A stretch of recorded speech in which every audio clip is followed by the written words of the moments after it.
Yes, reka nkushimire, nizere ko umeze neza cyane, nizere ko kandi ugenda urushaho guhirwa cyane ni byukora bya buri munsi n'ibyigerageza bya buri munsi kuba wakora ni Fyve-tvrwanda. Tugenda tukweruka kuri byinshi cyane babigezweho cyane cyane ku bijyanye n'amafaranga y'ikoranabuhanga. Ni byinshi cyane rero tugenda turebera hamwe imisi ikoranabuhanga, ariko muri minsi turimo kwibana kuri Pi network cyangwa se ifaranga koranabuhanga ibizwi nka digital currency mu ndimi z'amahanga. Aribyo rya Pi ni rimwe mu mafaranga yavugishije isi mu by'ukuri, cyane cyane ko hari ibinyamakuru byinshi bikomeye byagiye birivugaho, ibinyamakuru nka CNN, ngira ngo The Independent n'ibindi binyamakuru byinshi byagiye bica amarenga ko iri faranga rigomba kuzaba riba ifaranga rizayobora isi. Ngira ngo ni byinshi cyane byagiye bireberwa hamwe. So uyu munsi rero nkuko mwamaze kubibona, twamaze gutangira kwigira hamwe kwigana igitabo cya Doris Yin. Ni igitabo mu by'ukuri cyuzuye ubuhanga, ariko akaba ari igitabo navuga ko twabonye ko tugomba kugisobanukirwa mu rurimi rwacu, cyane cyane ko kiri mu ndimi zitandukanye. Ariko nkwibutsa ko kandi harimo gukorwa nanone igitabo cyangwa se translation gisemuye, donc kukivana mu zindi ndimi, ururimi rw'icyongereza tunanuka tukagishira mu kinyarwanda kugira ngo bizorohere buri community, buri muntu wese wumva ururimi rw'ikinyarwanda kuba yagisoma kandi agasobanukirwa neza GCV, agaciro ka GCV, icyo GCV igamije, impamvu ya GCV n'impamvu community igomba guharanira kurwanira ishyaka iyi GCV. Ngira ngo rero ni igitabo cyitwa GCV Guidebook cyanditswe n'uwitwa Doris Yin, akaba ari umwe mu baambasaderi cyangwa se niwe foundateri wa GCV movement. Ni ukuvuga iyi nkubiri cyangwa se kuba isi yose igendera kuri GCV, izi GCV ni ukubera uyu mudamu w'umushinwakazi witwa Doris Yin.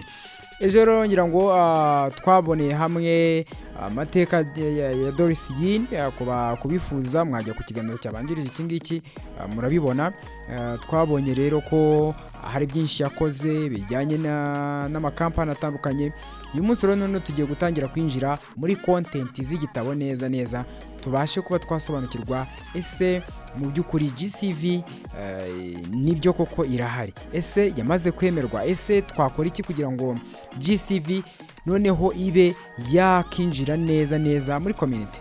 Ngira ngo ntucikwe, reka dutangire n'icyo twakita introduction cyangwa se iri buriro mu kinyarwanda. Ni intangiriro, introduction, the significance of GCV cyangwa se donc byinshi cyane kuri GCV. Noneho nibyo tugiye kureba, nibyo iki gitabo, iki gice cyiswe introduction kigiye kwiga.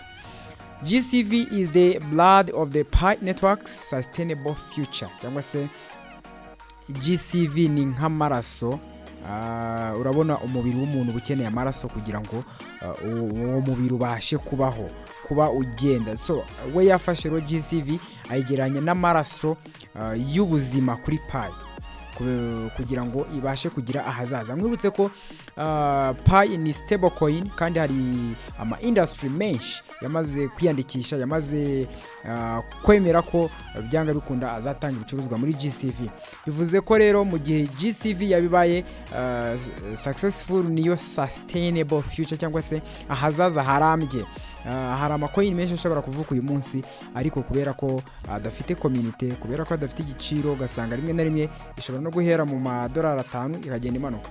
Kuri GCV rero GCV niramuka ibaye successful, community kayiharanira ikaba yayigeraho, bizaba ari life blood ya Pi network. Nuvuga ngo bizaba ari amaraso atanga ubuzima kuri Pi kugira ngo Pi ibashe kuramba, nuko agomba kuba ariho icyitwa GCV.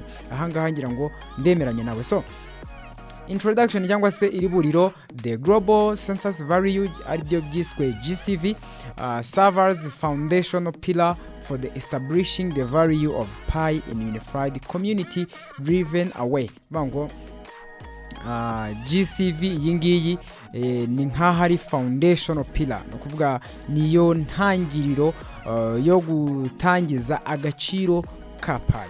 Mwibutse ko GCV, impamvu yitwa GCV uyu munsi nuko ari igiciro kiri guharanirwa, kubera ko ntabwo mu busanzwe igiciro kigira izina, ahubwo igiciro kiraharanirwa, cyaraharaniwe cyitwa GCV mu magambo ahinnye, ariko mu magambo arambuye ni Global Consensus Value, ni ukuvuga agaciro gahuriweho n'isi yose. Ni ukuvuga ngo isi yose yemeye ko igiciro cya pi kigomba kuba $314,159 by'amadolari. Ngira ngo ku bantu mwakoze Pi Fest niho ibicuruzwa byatangiwe hano mu Rwanda, muri Tanzania, mu Bushinwa, mu bindi bihugu bitandukanye cyane batanze ibicuruzwa kuri iki giciro. Ibyo rero ni igihamya kigaragaza ko GCV ari agaciro gahuriweho.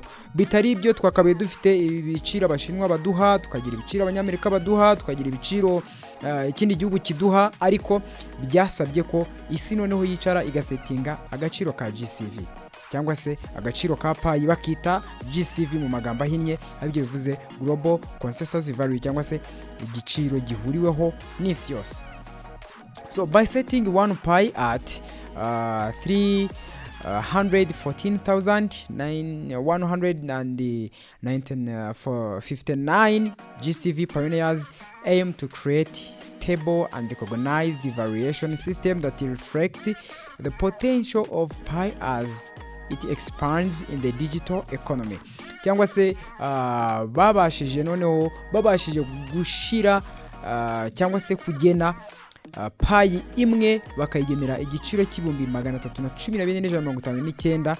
Aba pioneer cyangwa se bano bamayininga noneho biyemeje gushiraho igiciro gihamye, system y'icyo giciro igomba kubihamye igaragaza neza agaciro ka pi, kuko igomba kuzaba expandinga, yaguka nk'ubucuruzi bw'ikoranabuhanga, digital economy.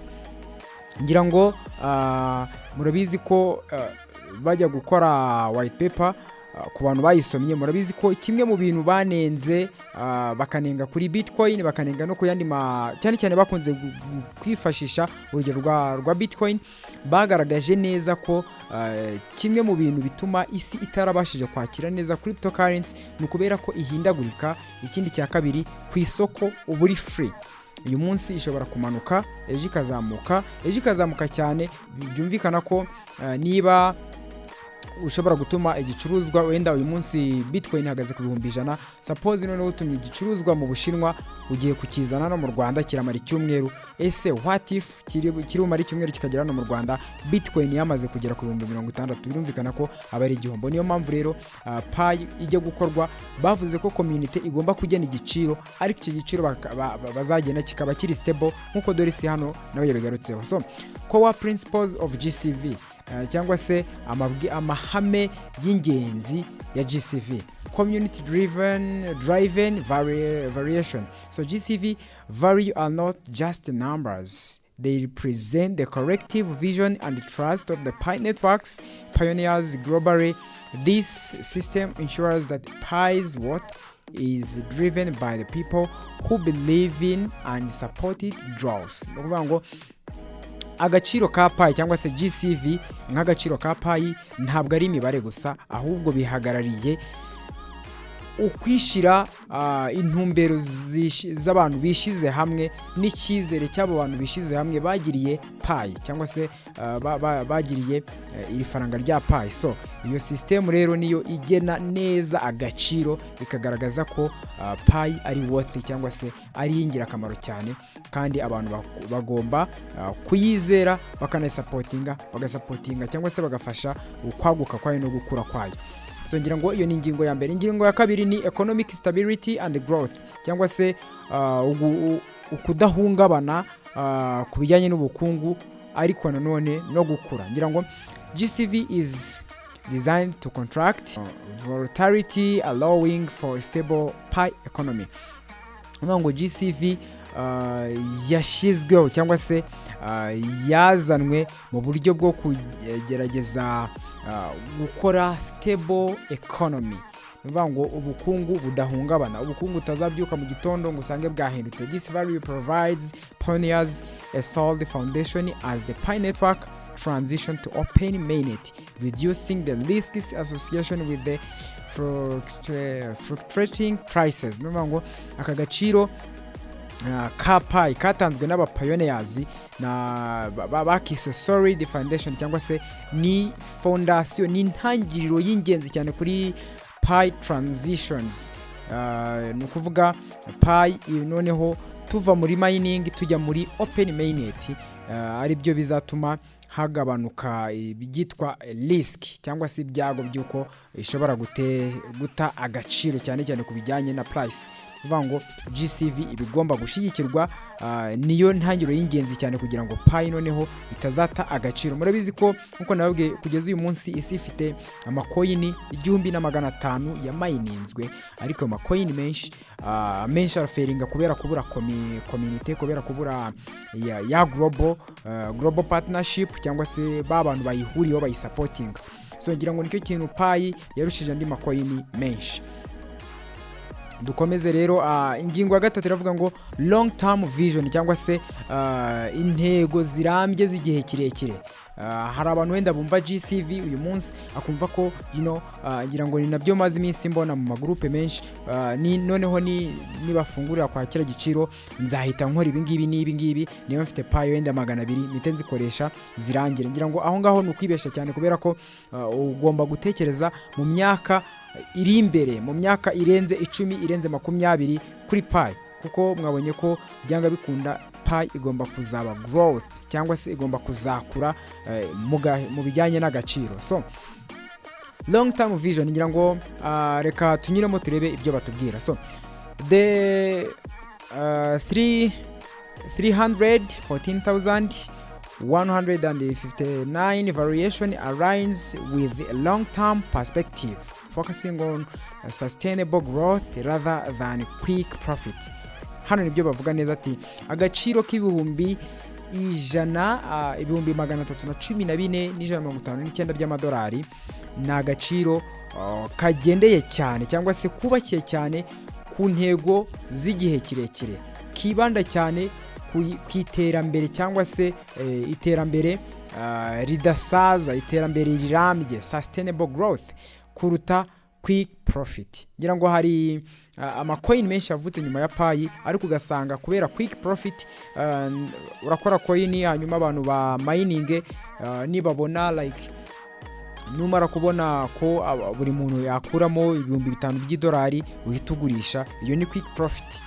Bikamara amezi 6 cyangwa se bikamara umwaka umwe, iyo nibyo bita quick profit. Ariko noneho kuri Pi yo ni long term project, ni projet izamara igihe kirekire. Ngira ngo mwarabibonye ko abantu bagiye bakora amakosa mu by'ukuri bagiye babahana imyaka 100, na even na Dr. Nicholas Kokaris ubwe yavuze ko iyi ari agiye gukora cryptocurrency igomba kuzatunga umuntu imyaka 100 mu gihe zaba afite Pi 10 gusa, agomba kuzabaho imyaka 100 ari kurya. Byumvikana ko ni long term project. So niba ari long term project rero akaba ari projet y'igihe kirambye, natwe tugomba kugira intego z'igihe kirambye, apana kuvuga ngo ubwo agaciro ka Pi kemewe noneho ubu ngubu nshobora gutangira kugurisha cyangwa se ugatangira kwitekerereza ayo uzakuramo, kugira ngo ibyo byaba ay uburyo bwo gutekereza hafi cyane. So pioneers are encouraged to look beyond immediately gains to future where Pi supports a broad stable digital economies. So baravuga ngo aba pioneer batewe imbaraga cyangwa se they are encouraged to look beyond immediate gains. Bagomba barashishikarizwa cyangwa se baraterwa imbaraga no kutareba immediate gains. Nibyo bavuze haraguru, bongeye kubigarukamo, kumva ko Pi nisohoka nzahita nkora ibingibi zikarangira nkagaruka ku manyarwanda, cyangwa se nkongera nkajya gushaka akazi, cyangwa nkongera nkarebe ibindi nkora. Ibyo nibyo bita immediate gains cyangwa se y'amafaranga winjije ako kanya.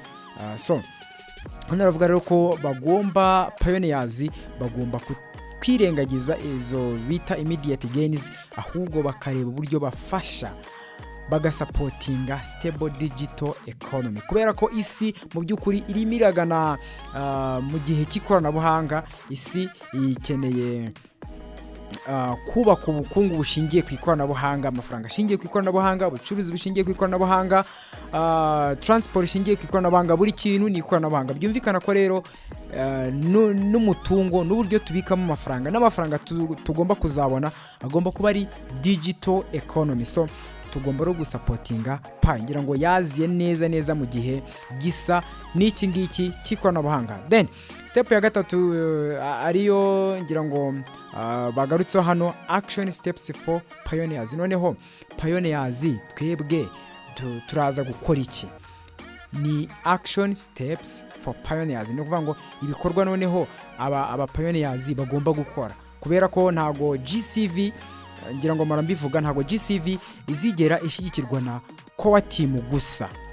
Biramutse bibaye ko ishyigikirwa na core team, ntago ishobora kuba successful. Mwibutse ko ibi ngibi ndi gusoma ndi kubikura mu gitabo cya Doris Yini nk'uko bibona aho ngaho kuri tableau yawe. So action steps for pioneers, ya mbere ni promote awareness, share knowledge about GCV with other pioneers and merchants to expand the movement. Byanga byakunda, gira uruhare rwawe, sangiza abantu ubumenyi kuri GCV, kuba pioneers ndetse n'abacuruzi, kugira ngo noneho GCV ibe expand, ikwirakwire ahantu hose.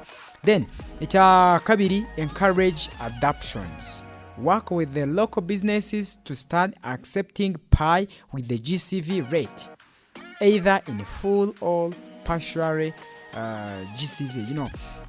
Baravuga rero ko tugomba encouraginga adoption, kwigisha abantu noneho kwakira GCV.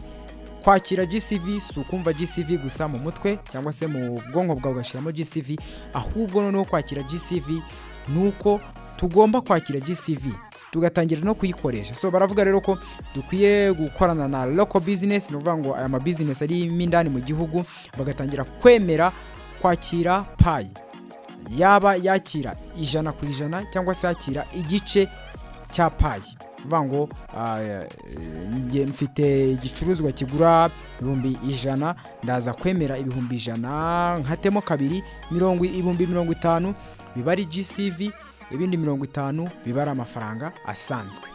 Ngira ngo ni uburyo bwanakoreshejwe muri Pi Fest.